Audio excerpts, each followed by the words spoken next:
Ustadz, lah sekarang yang di alam barzah ngapain? Yang di alam barzah ini sekarang kita harus paham, alam yang dilewati manusia itu 4.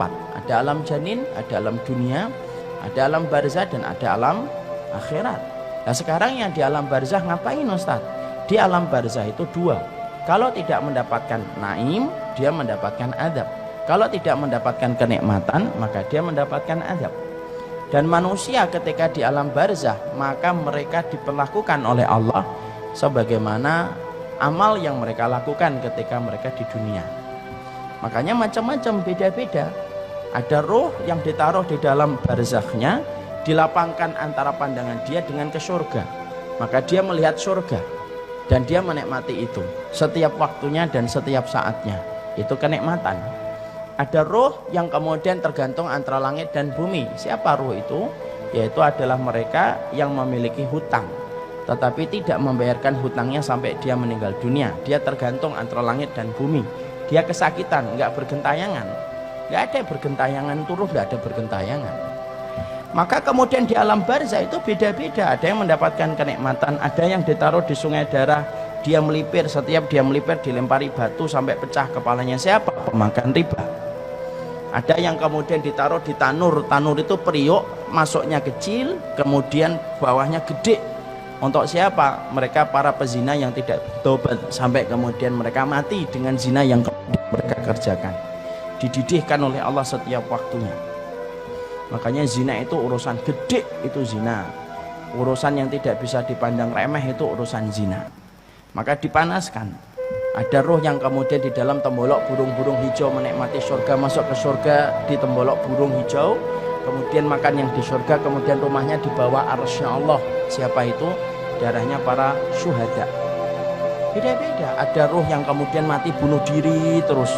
Kalau dia bunuh dirinya dengan gini, ya dia gini terus. Siapa itu? Orang yang matinya bunuh diri. Kalau ada orang yang kemudian matinya minum baygon, ya di dalam kuburnya minum baygon terus. Dan tidak usah tanya, baygonnya dari mana Ustaz? Saya juga nggak ngerti. Tapi di situ kemudian disebut dengan alam barzah. Alam barzah itu bisa nggak ketemu Ustaz? Bisa. Orang itu kalau di alam barzah bisa ketemu. Makanya perhatikan ketika Nabi lemah di atas pangkuan Aisyah radhiyallahu anha, maka Nabi mengatakan ila rafiqil a'la, ke teman-teman saya yang berada di tempat yang tinggi. Siapa itu? Musa, Ibrahim, Harun, Ismail. Makanya Nabi ketika Isra Mi'raj ketemu nggak dengan saudara-saudara beliau? Ketemu Nabi Musa, ketemu Nabi Ibrahim, ketemu Nabi Adam. Berarti dari dalil itu alam barzah itu mempertemukan ruh selama mereka mendapatkan kenikmatan kubur.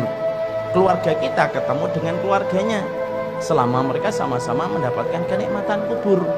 Jadi maaf, kalau orang tua kita, bapak kita meninggalnya di Aceh, ibu kita meninggalnya di timur-timur, selama mereka sama-sama mendapatkan kenikmatan kubur, maka mereka ketemu. Karena alam barzah itu tidak sendirian.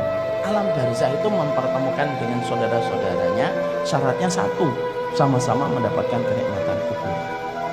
Dan kita saling bisa mengunjungi satu ruh dengan ruh yang lainnya ketika di alam barzakh. Makanya kita kemudian mendapati satu hadis yang disebutkan Rasulullah, ruh itu kalau mereka berada pada kenikmatan kubur, mereka saling kumpul.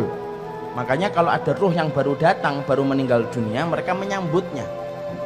Dan pertanyaan mereka, pertanyaan tentang keluarga-keluarga mereka yang mereka sudah tinggalkan lama ketika terputus kabar dari urusan dunia. Ruh-ruh yang lama itu akan tanya sama ruh yang baru, gimana kabarnya anak saya, gimana kabarnya suami saya, gimana kabarnya keluarga saya. Itu akan ditanyakan kepada ruh yang baru datang. Itu kata Rasulullah, hadisnya sahih. Kadang-kadang mereka bertanya, gimana kabarnya fulan?